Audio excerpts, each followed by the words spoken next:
Good day to you all. It's always a joy to meet you for the integral science class.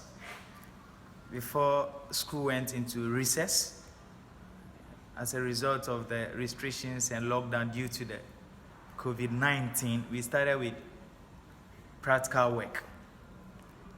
We looked at practical questions in core physics by going through a series of graph work. For the past month, we've continued by looking at practical questions under chemistry. We've also covered practical questions under core biology. We started looking at practical questions under core Agric. Today, we're going to end the practical questions under core Agric by looking at our last set of questions. In our previous sessions, we ended at question number 21.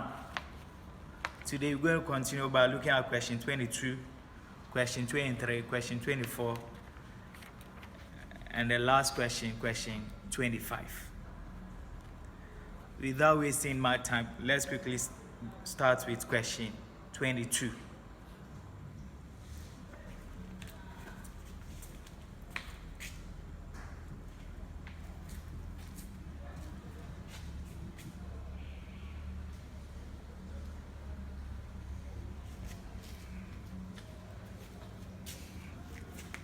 Question 22 says, figure below is an illustration of a farm animal. Study the figure carefully and answer the questions that follow. So from the diagram, the first question says, identify the farm animal illustrated.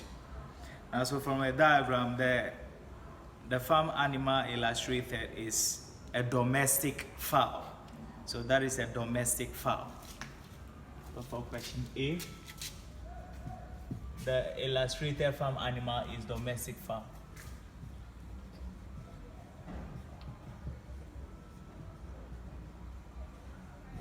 Domestic fowl. Now question B says, question B, it says name the parts labeled I to X. So BI, you are labeling the part from I to X.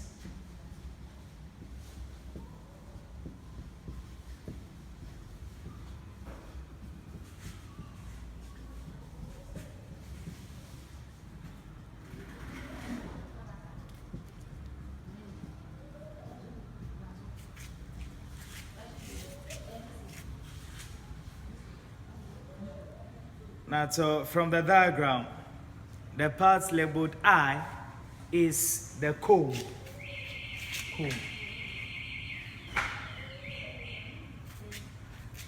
The parts labeled II is the eye.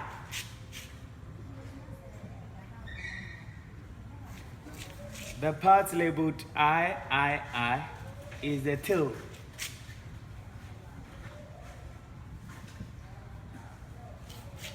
The part labeled IV is known as the spare.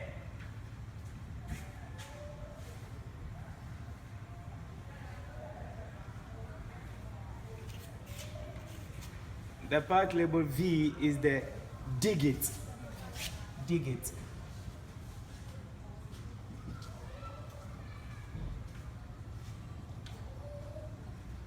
I see some books labeling this as toes. For me, toes is for human beings. Animals, we use the word digit. So for me, instead of writing toes, I expect that I stick to digit. Similarly, the part labeled VI is the claws. You may see people also labeling this as nails. But just as I said for V, instead of writing toes and then writing nails, for me, those parts pertain to human beings. So instead of writing toes, this is digit, and instead of nail, this is claws. And then the VII is the wing. Wing. The VIII is the breast. Breast.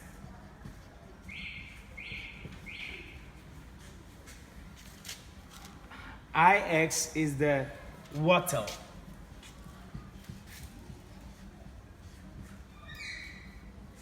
Wattle.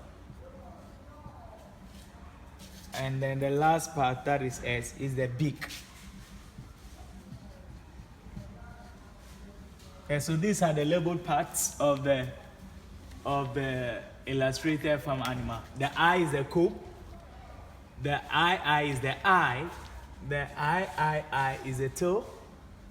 Or you can see tail feathers. And then the IV is the spur.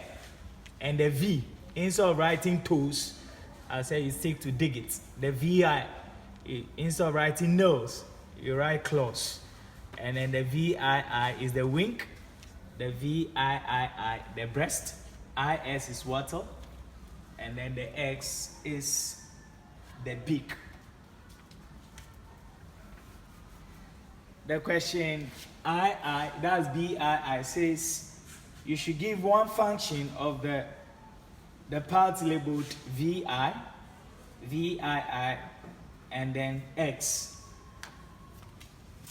So for question BII,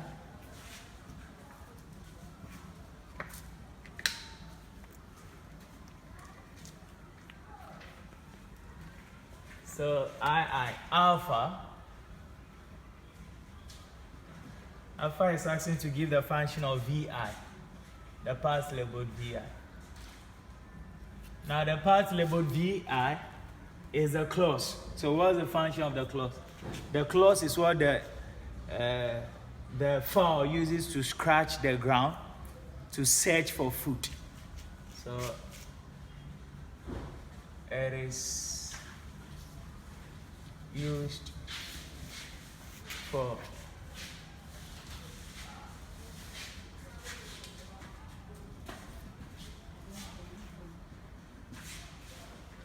scratching the ground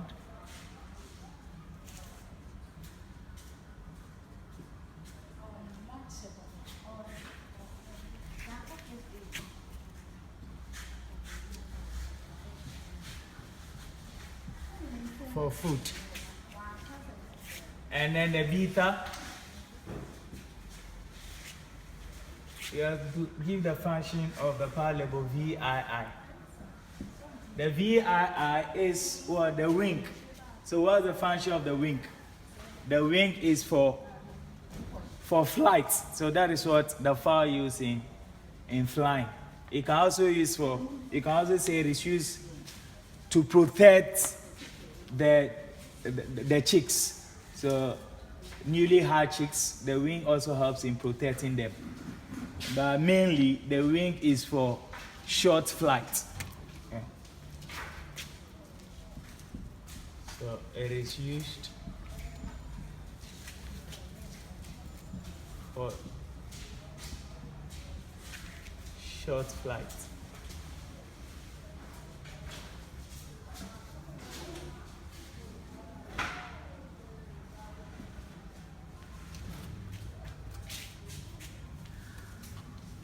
And the gamma says you should give the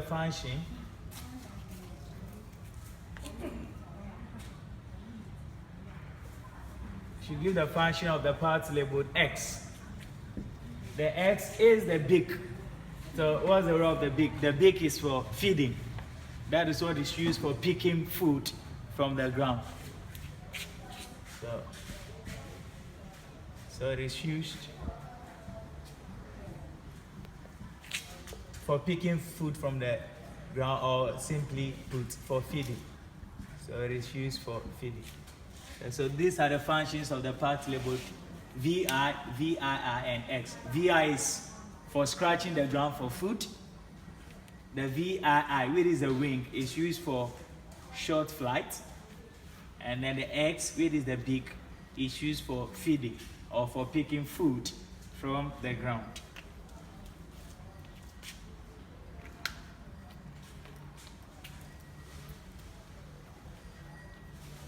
Now question C.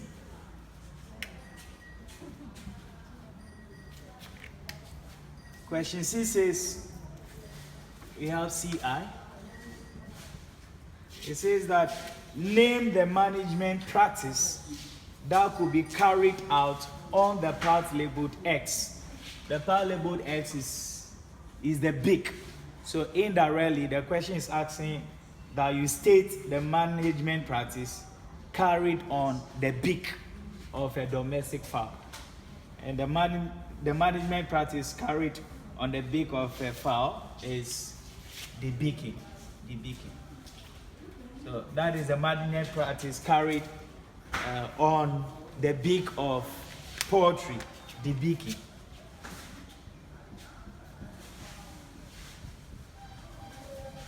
That's the process of cutting the beak of a poultry, debeaking. II says, state two advantages of the practice named in I above. So advantages of debeaking. What are some of the advantages of debeaking? So one advantage of debeaking is to prevent pecking, or what we call cannibalism. So it prevents the birds from pecking each other. In the process, during pecking, some of the birds may get hurt. So one reason for debeaking is to ensure that pecking or cannibalism is prevented. So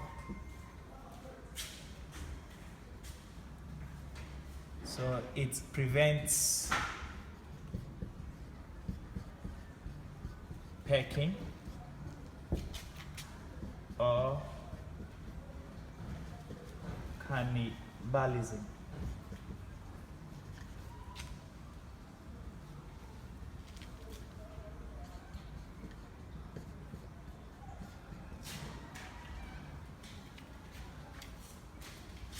Another advantage of debeaking is that it helps prevent wastage, or it reduces wastage of food. So it helps reduce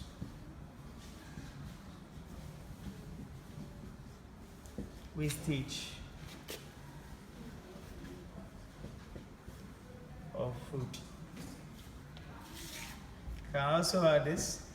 Debeaking helps prevent egg eating. It helps prevent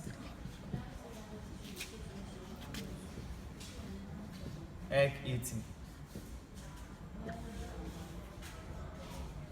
So it prevents the fowl from eating or breaking eggs that have been laid.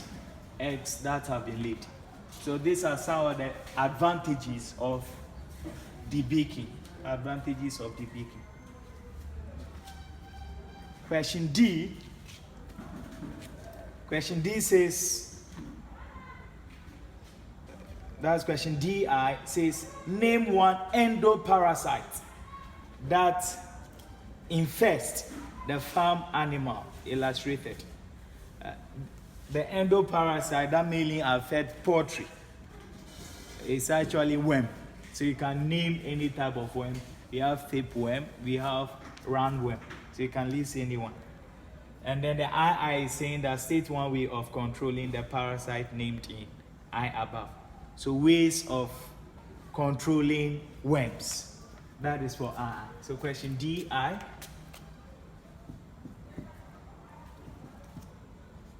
You can name just one. You are supposed to give one. So tapeworm. 2. Roundworm.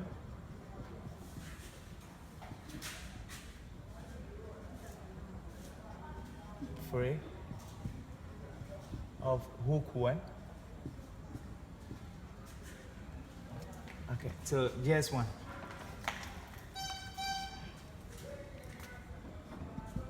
The II is asking for ways of controlling these parasites. So how is worm? control in poultry production. Okay. So one is by deworming. By regular deworming. Regular deworming. By using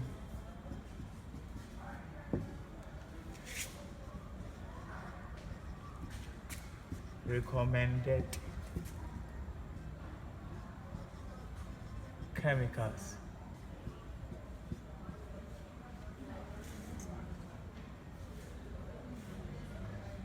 Two, by practicing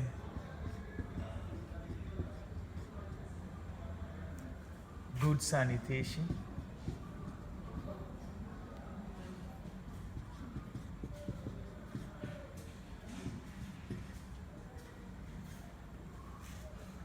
One way of controlling endoparasite is through the process of drenching. So by drenching.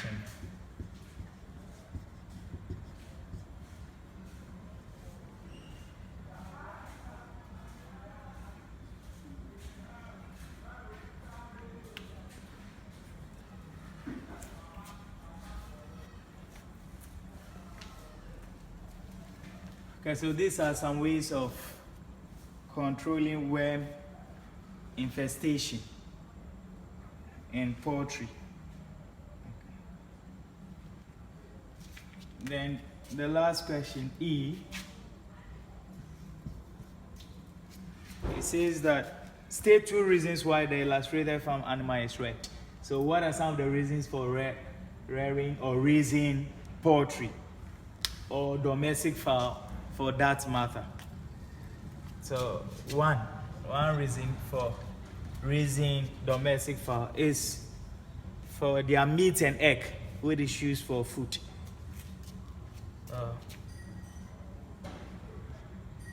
For meat and egg,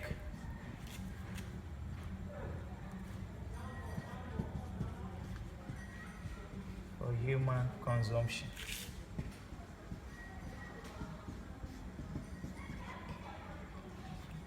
Okay, so people are also involved in poultry farming. So it serves as an employment for the farmer and also serves as a source of income when the eggs or the fowls are sold. So for employment,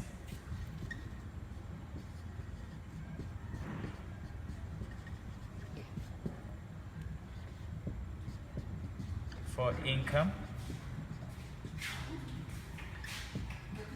Now the feathers are also used for decorative purposes.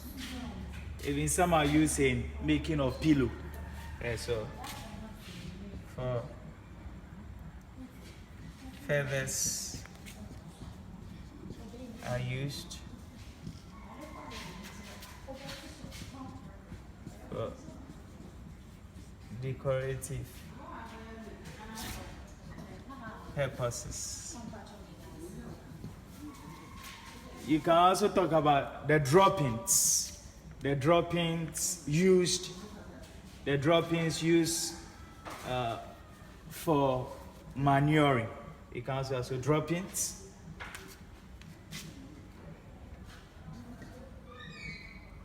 So the droppings are used for organic manure.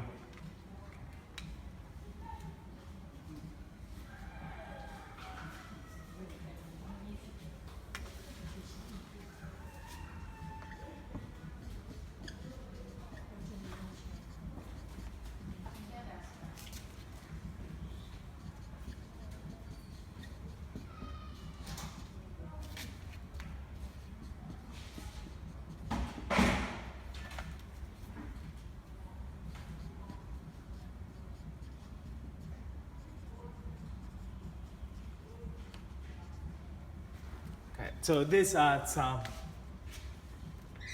reasons for raising or rearing domestic fowl. Domestic fowl. You're supposed to give 2 reasons. I'll give you number 5. So this completes question 22. Question 22.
The next question is question 23.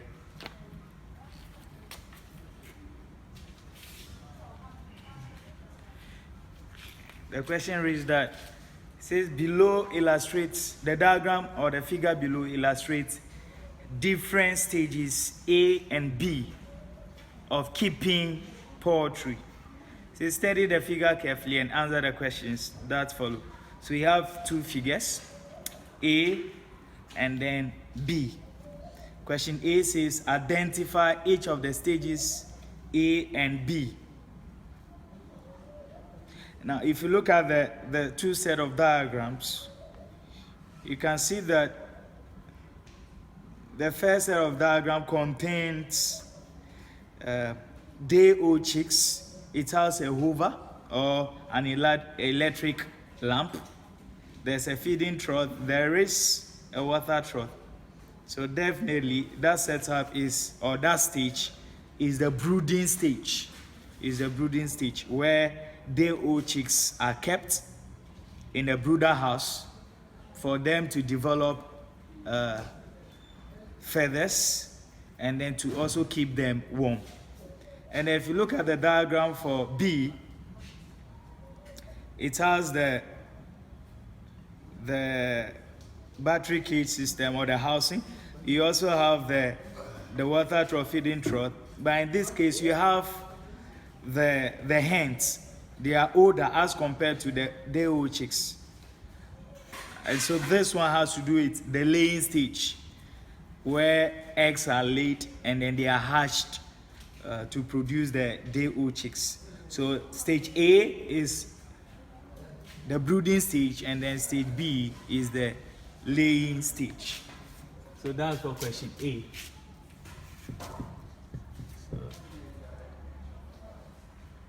So stage A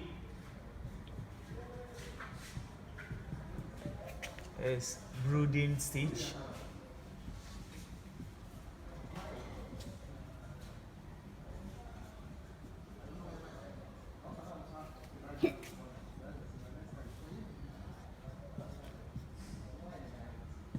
Stage B is the laying stage.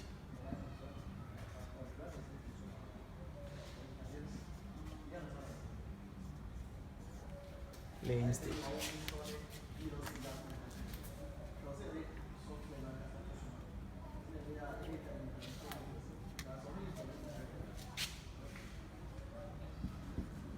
And then the B, question BI.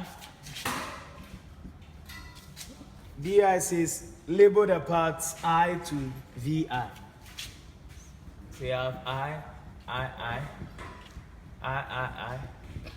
IV, V, and then VI. So what's the part labeled I is the electric lamp, or you can say electric bulb. We also name it as the hoover. So that is the electric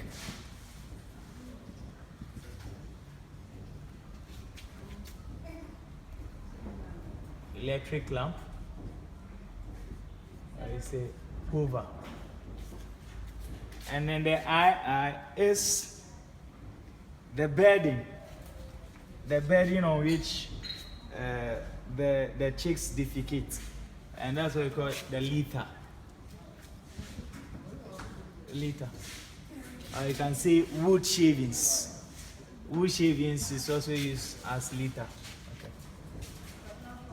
Then we have the I. That's the chick, or you can say day old chick, or simply put chick.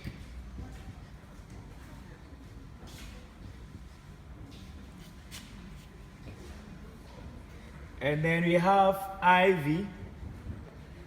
IV is, so the house is what we call, or the enclosed structure is what we call the brooder house. So the IV is acting as the brooder fence or the brooder guard. So that is a brooder fence or guard.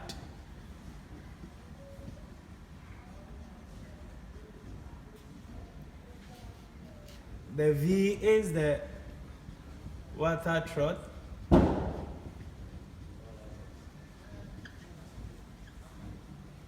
And then, or you can say water container, and then the VI is the feed trough.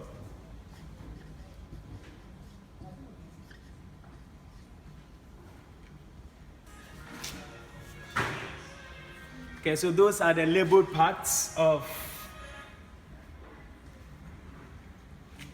the diagram in A. The labeled parts of the diagram in A. The I says that you should give the functions, state one function of each of the parts labeled I, and then IV. So you are supposed to give the function of the part labeled I. What's the function of the electric lamp? So the electric lamp serves as a source of light and heat. So it provides heat, which makes what? The chick warm. So it serves as a source of heat.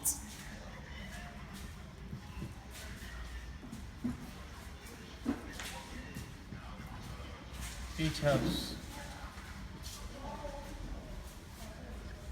to warm the chicks.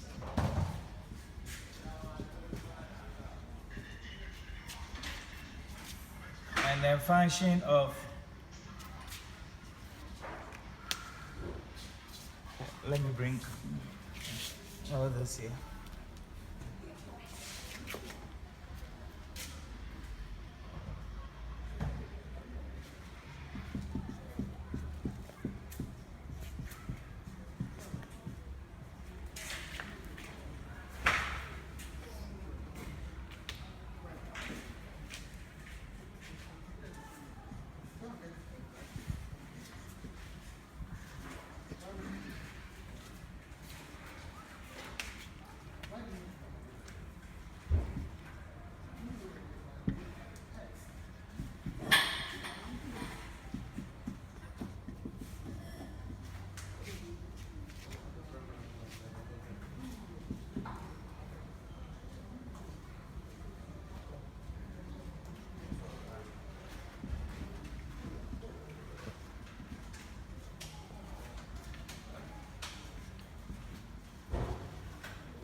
So it serves as a source of heat which helps in warming the chicks.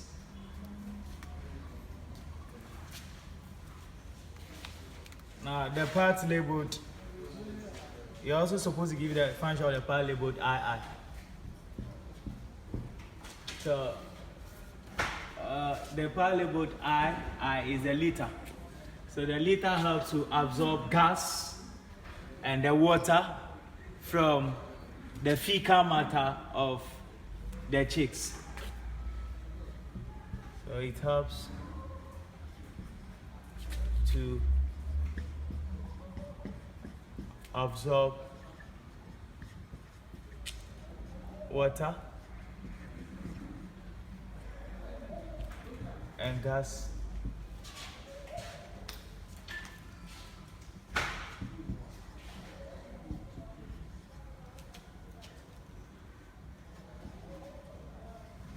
from the physics or droppings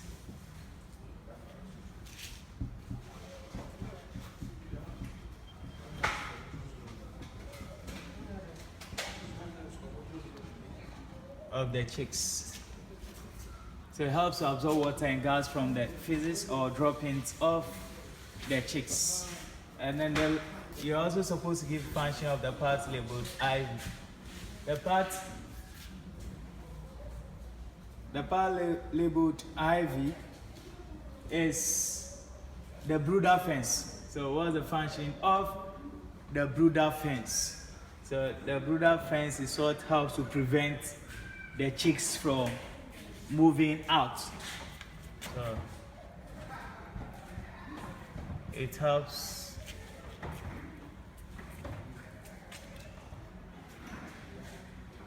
prevent the chicks from moving out of the brooder house.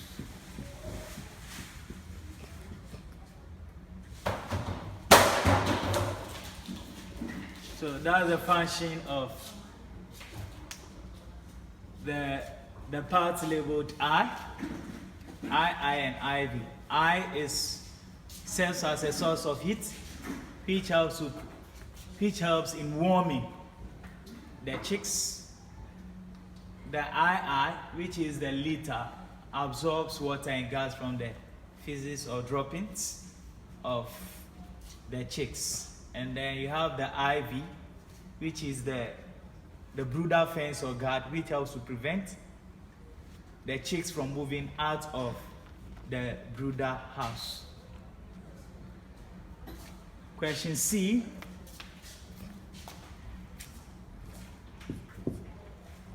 Question C says, state one management practice done on each of the parts labeled II, and V. So you are looking at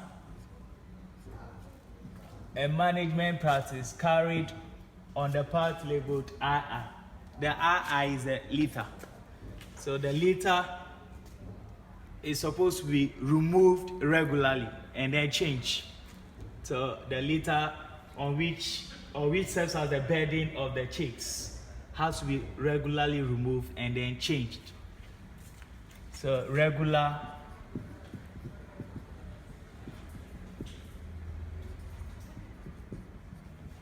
removal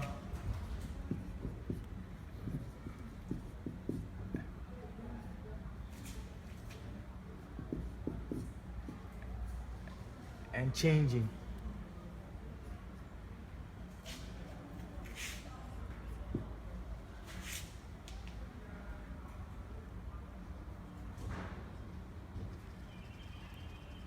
So regular removal and changing. Then the practice performed on the part labeled II. The III is the chick. So you have debeaking. So you can list any one of this. Debeaking. You can also talk of deworming.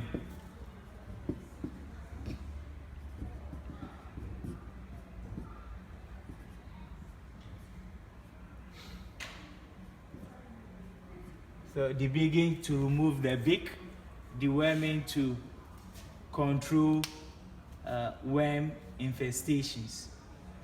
there are other, you can talk vaccinations and all that, but these are, you're supposed to give just one. And then for the part labeled IV, the IV is what? No, the part labeled V. You're supposed to give a management practice performed on the part labeled V. That's water trough. So you have to daily or regular cleaning of the water trough and also regular changing of the water. So those are some management practices. So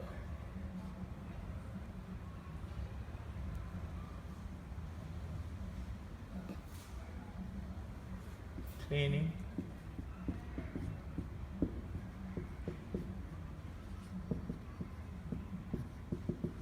and washing, cleaning and washing it daily.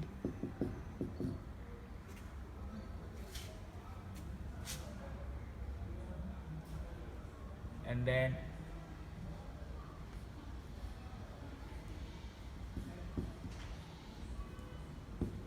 regular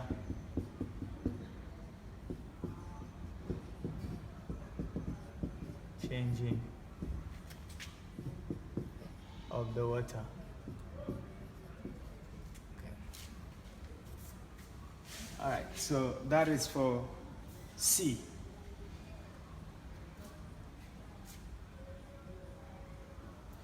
The last set of questions, question D, it says that give 2 reasons for keeping the part labeled III.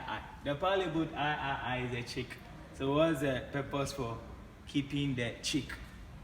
So it's just like the reasons for raising poultry in our previous question. So for meat and egg,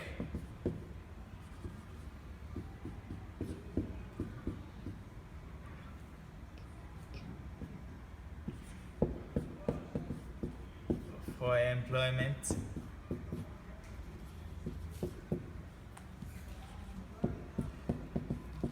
for income,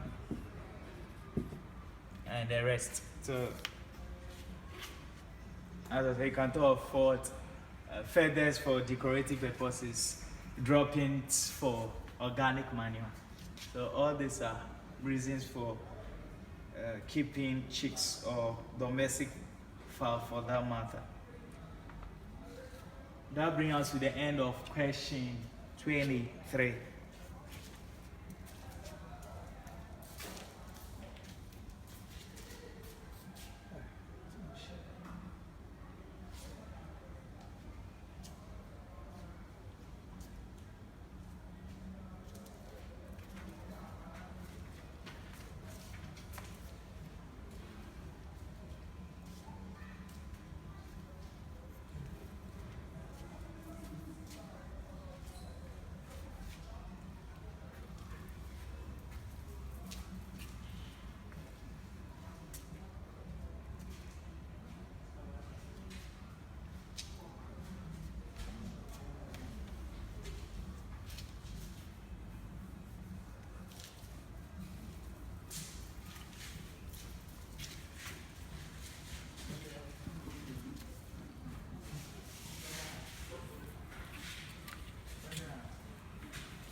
Our next question is question 24.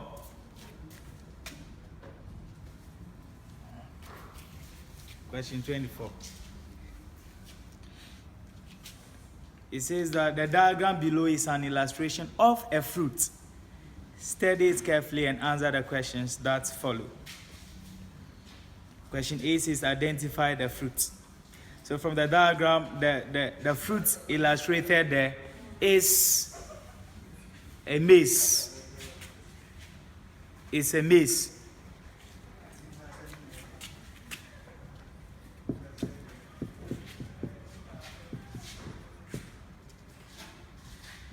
So that's a fruit illustrated in the diagram. The B says you should Name each of the parts labeled I and II. So you have I and then II. The I is what is covering the maize, and that's what we call husk. Husk. And then the II is the grain.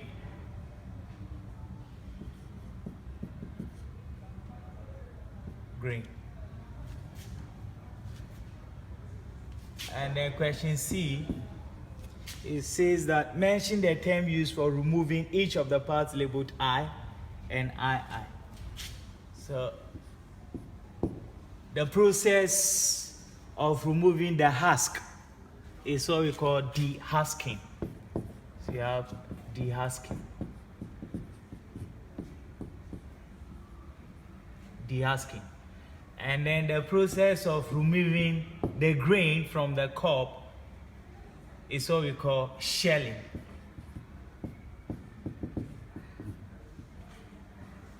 So you have this dehusking, the process of removing the husk, and then shelling, the process of removing the grain from the cob.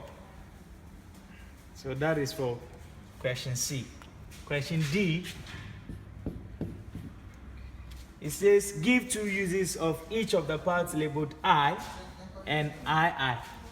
So uses of husk and the uses of the grain. So uses of parts labeled I.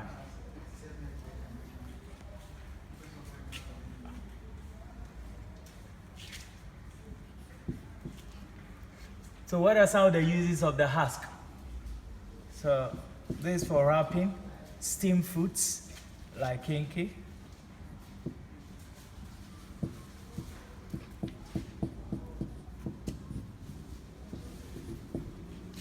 For wrapping of steamed foods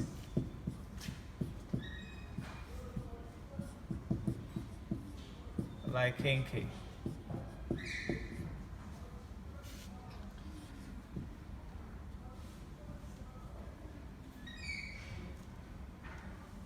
The husk is also used for decorative purposes in artwork.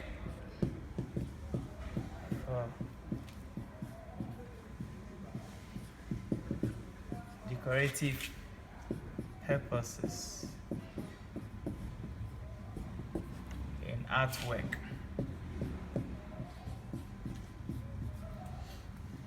We also have some people using it for mats. So for making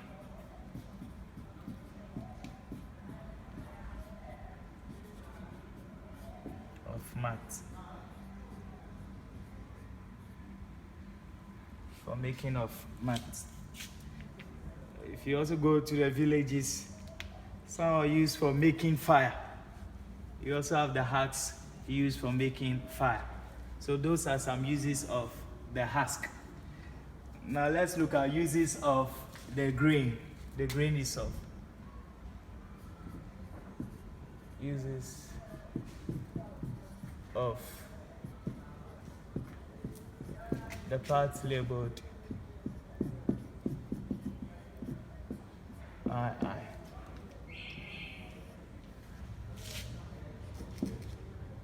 So the grain is for preparing stable foods like the kenke, banku, and the rest.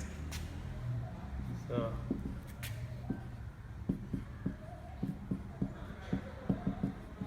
for preparing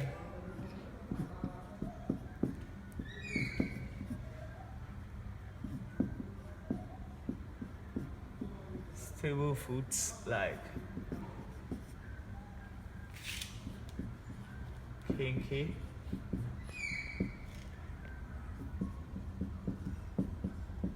banku. Yeah.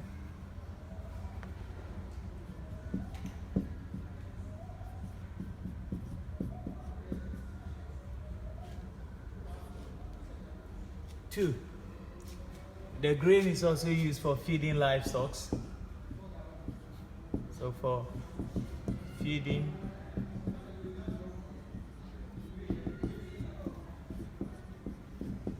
livestock and poultry.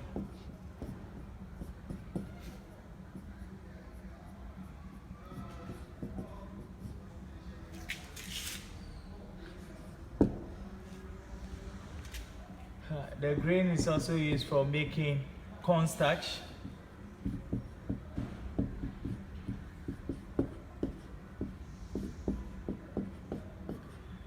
Cornstarch.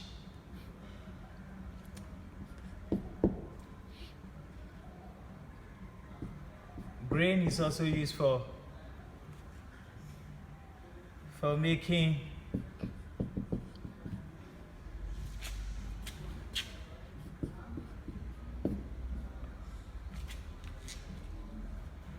local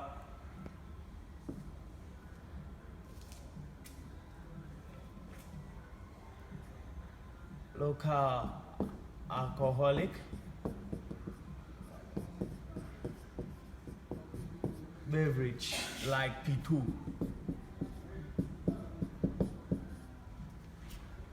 So these are some uses of the grain, or uses of maize.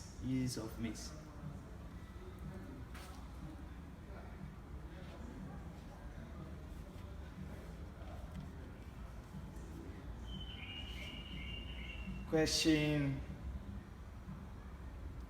E. Question E says that name one insect pest that infests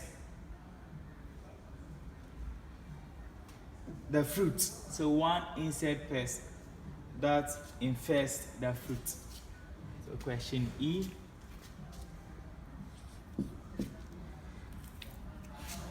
Common insect you come across is weevil.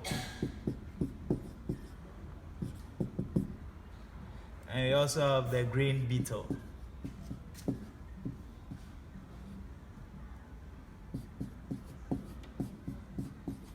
Okay, so these are some pests that infest the maize fruit.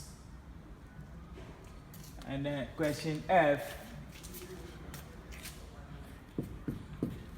Question F is asking that you mention 2 ways of controlling infestation of the fruit by the pest named in E on the foot. So how do you control infestation of weevil or grain beetle on the field? So one, by early planting.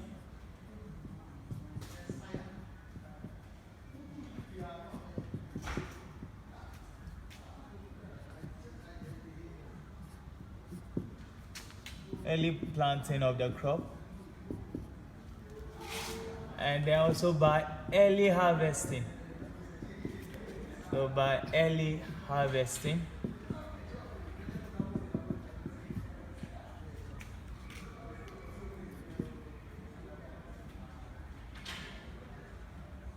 Of crop.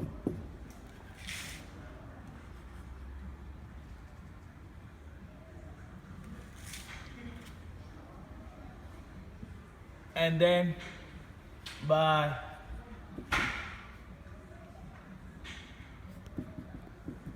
fumigating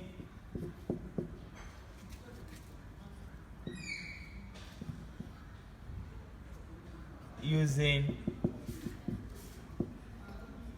recommended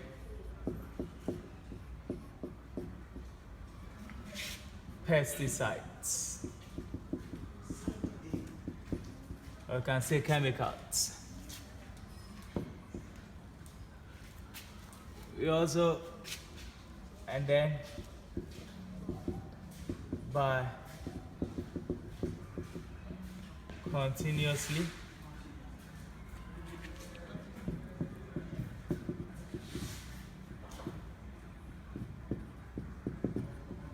drying grains after harvesting.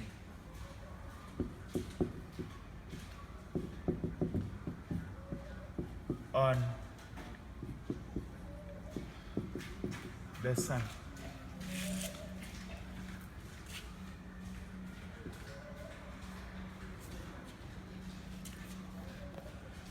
We can also talk biological control, using biological control, where you introduce certain organisms that will feed on the weevil or the grain beetle. So we can add that by biological.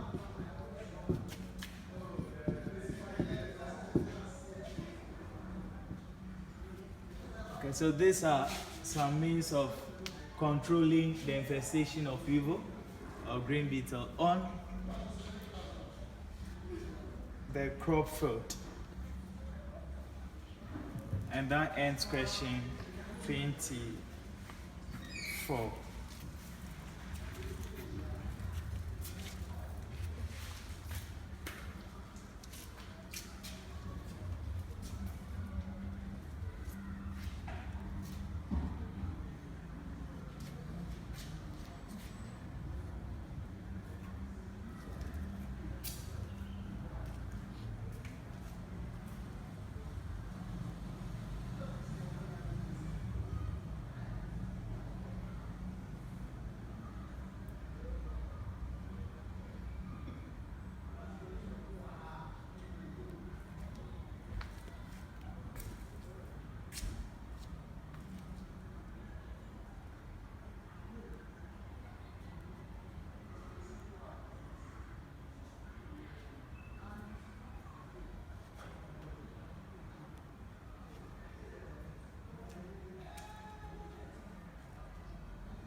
The last question we are going to look at is question number 25.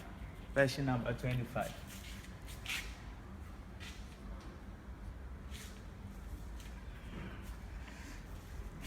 And the question reads that the diagrams below illustrate 5 types of seed beds labeled A, B, C, D, and E. Study the diagrams carefully and answer the questions that follow. So we have 5 types of seed beds illustrated in the diagram. Question A says identify each of the seed beds labeled A, C, D, and E. So you're supposed to identify the seed beds labeled A, C, D, and E. So the question didn't ask to label or identify the seed bed B, but I'm going to add that as part of the solution. So question A, you identify the seed bed A. As I said, B was not part, but I'm adding it C, D, and then E. So the seedbed A is what we call ridges.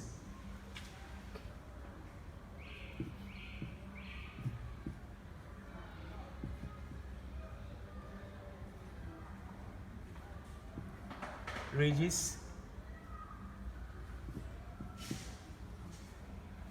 And then the B is a raised bed.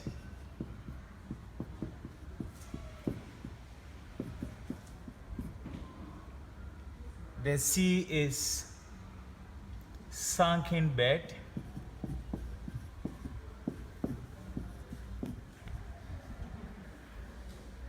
this is a flat bed,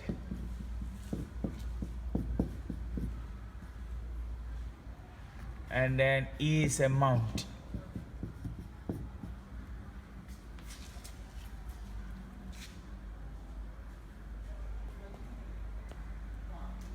And then the question B says, state one advantages, state two disadvantages. Sorry. It says state two advantages, each of using the seed beds labeled D and E. So advantages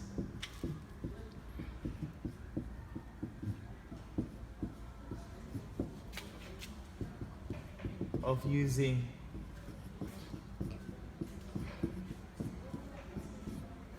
seedbed D.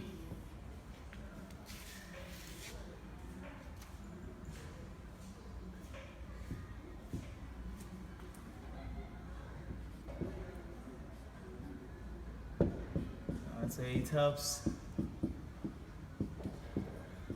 prevent runoff, water runoff.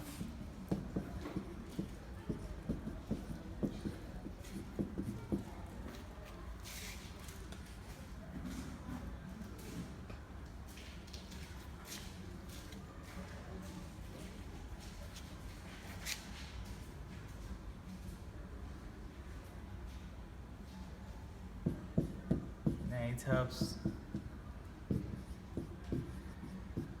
to check erosion. The advantages of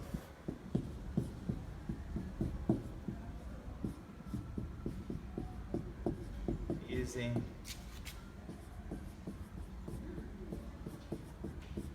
seedbed E.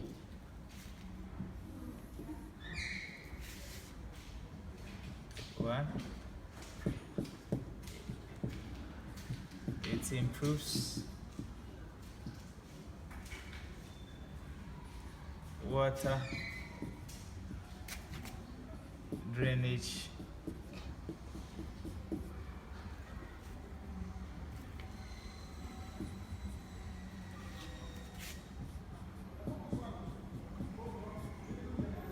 capacity of soil.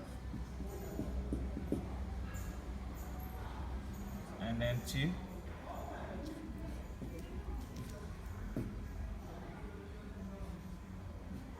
it helps to check erosion.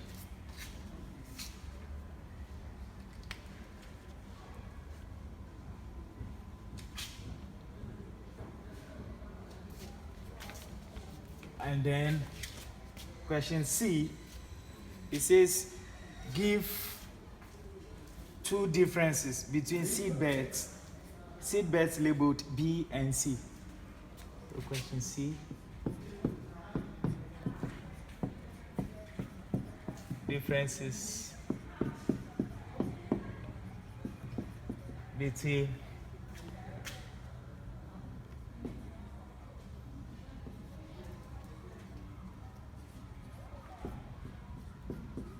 seedbeds B and C.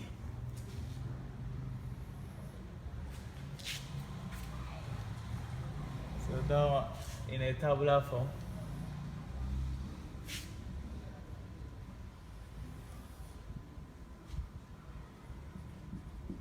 Seedbed B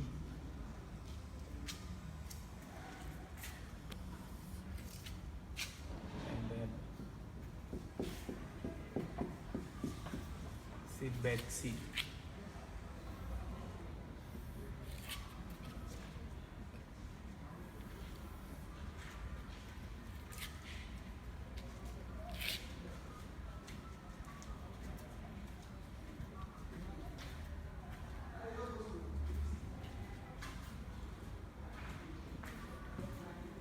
So if you look at C, which is a sunken bed, and then B, which is a raised bed. You see that for B, the soil is above the ground level. So soil is raised.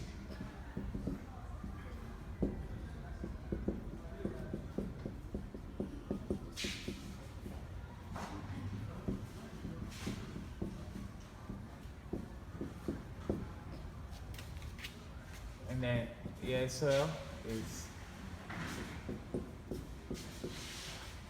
below the ground level.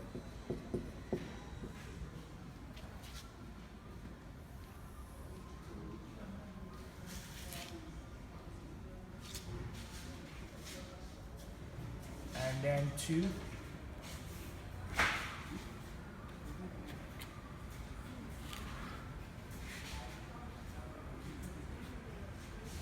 now the B helps to check water runoff,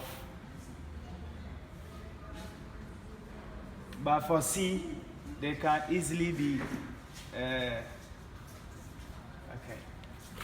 can easily be a water runoff.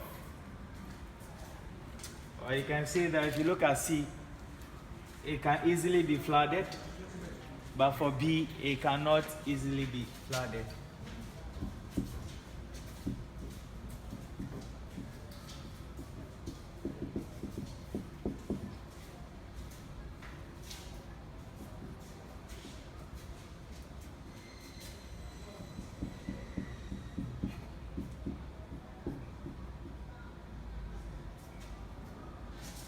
The B, it cannot easily be flooded.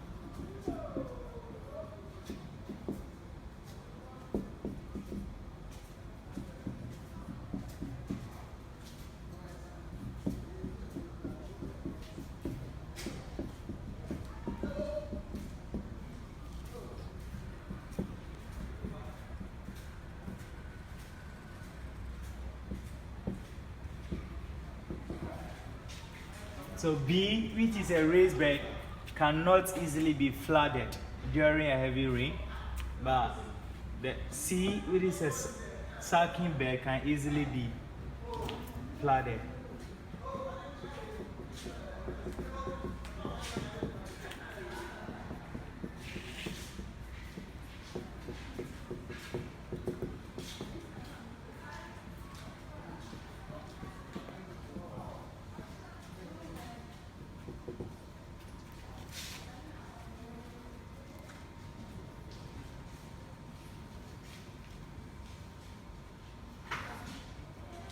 You can also add this.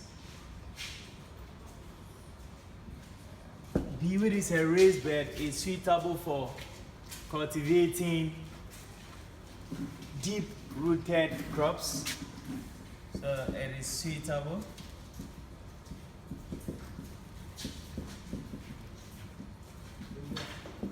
for deep.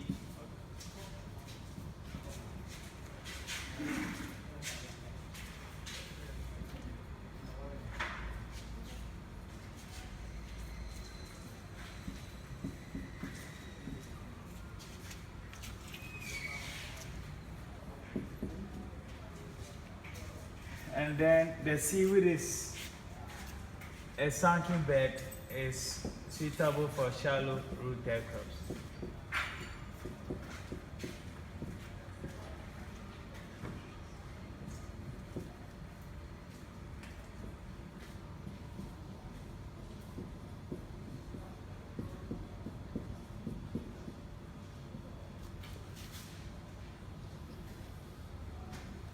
So these are some differences between seed beds B and C.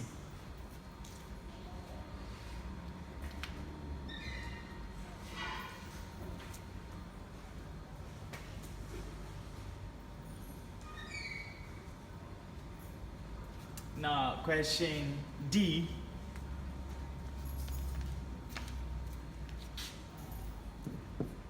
Question D says, mention and describe one method of sowing seeds on seed beds labeled B.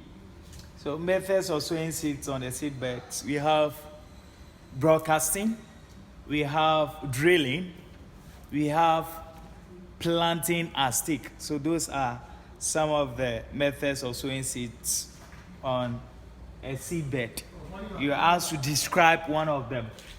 So I'm going to give you a short description of the three methods. So broadcasting,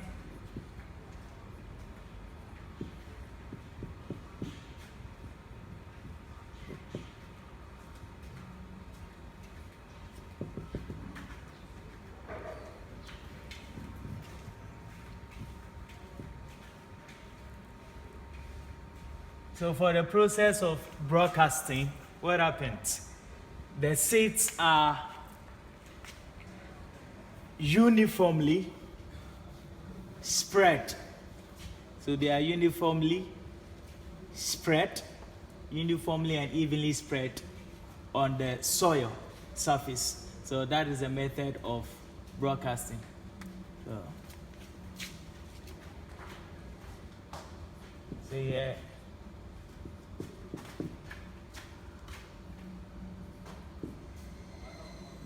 The seeds are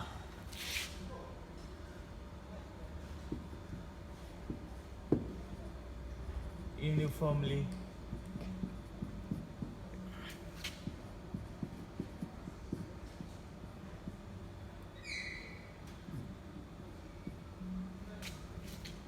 and evenly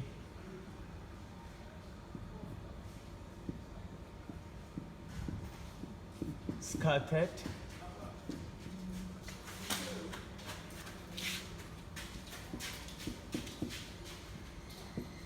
on the soil surface.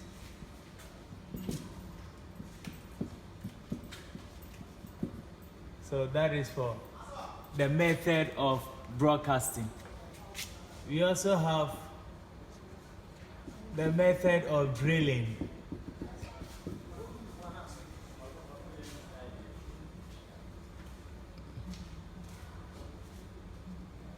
Here, small trenches are created and then the seeds are spread in them.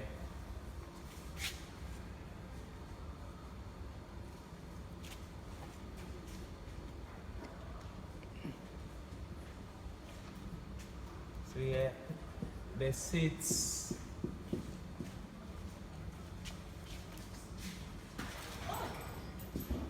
are randomly spread in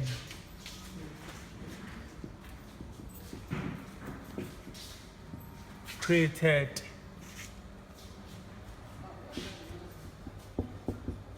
shallow trenches or drills.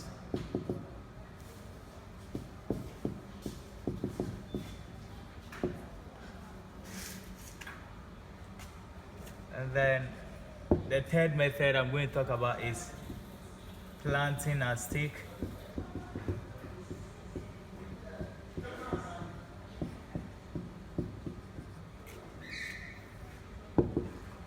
Over here we have cutlass or a dibber. Dibber is more or less like a stick with sharpened end.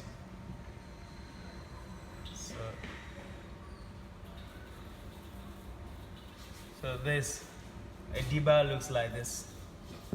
So we make use of a dibber or cutlass to create small holes, and then the seeds are put in the small holes and then covered with soil.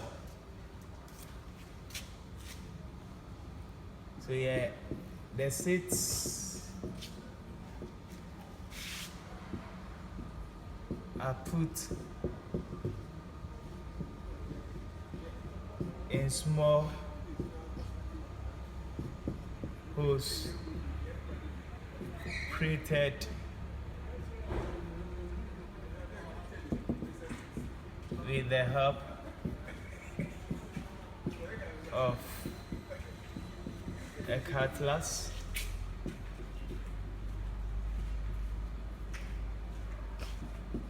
or deba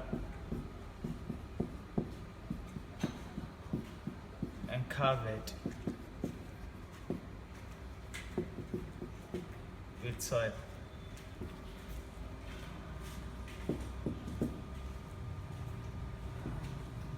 Okay, so these are some methods of sowing seeds on seed bed labeled B, or in general, the various methods of planting seeds on a seed bed.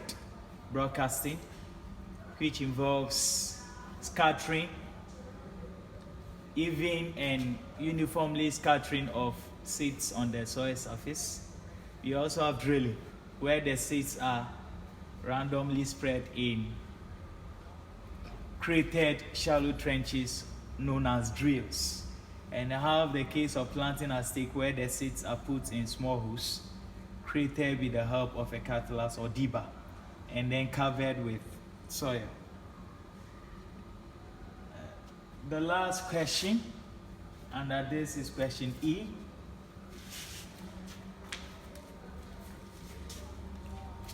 God, that's a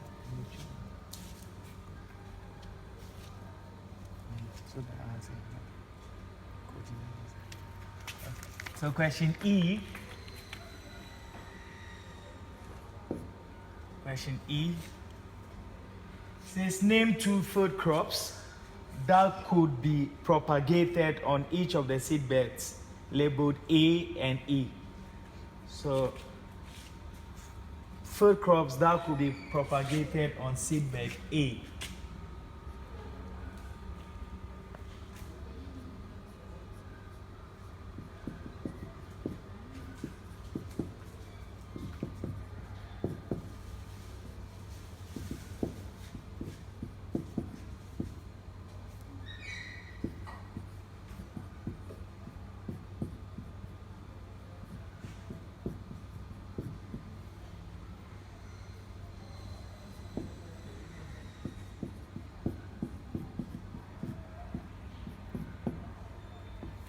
So food crops that could be propagated on seedbed A.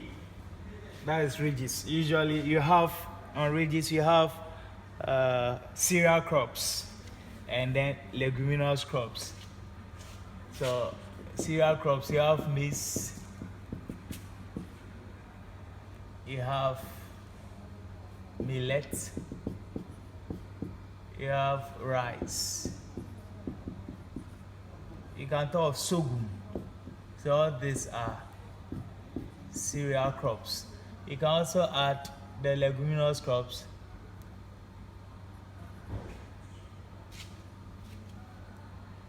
Groundnuts and then beans.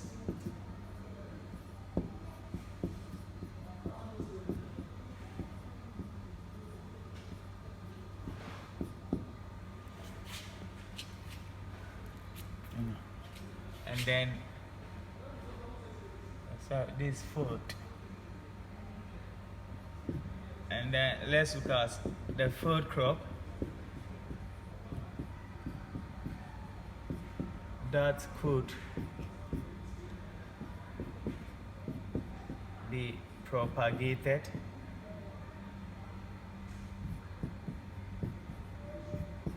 on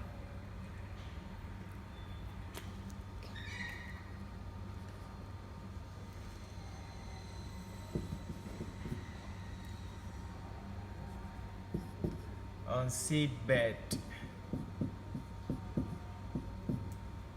E.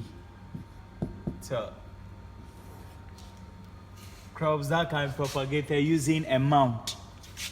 So we have cocoyam, we have yam, cocoyam,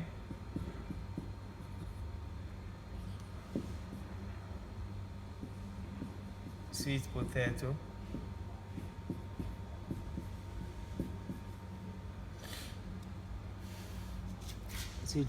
So these are some crops that can be propagated on a seedbed E. You can also add cassava.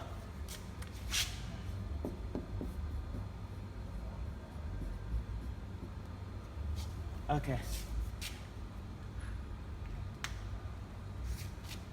All right, so this concludes question 25.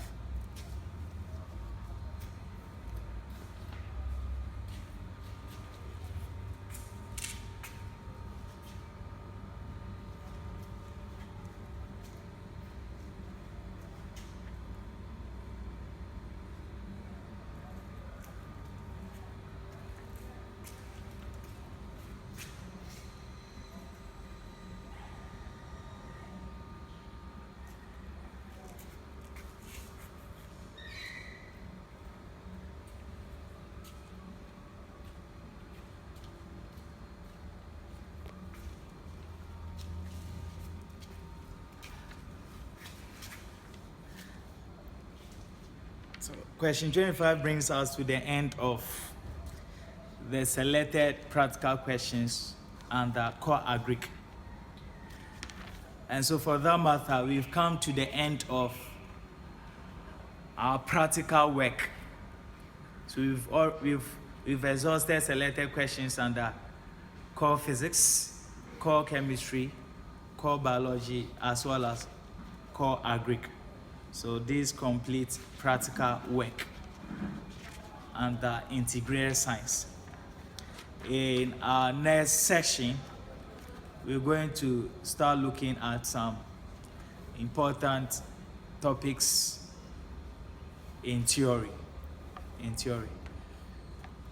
Please, as I've always been saying, make sure you make sure you participate in all that you have been doing.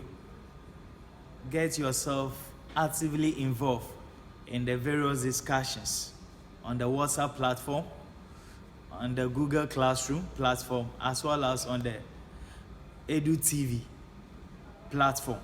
Make sure you download and view the videos and get access to the discussions that are going online. Until we meet again, enjoy the rest of the day. Bye.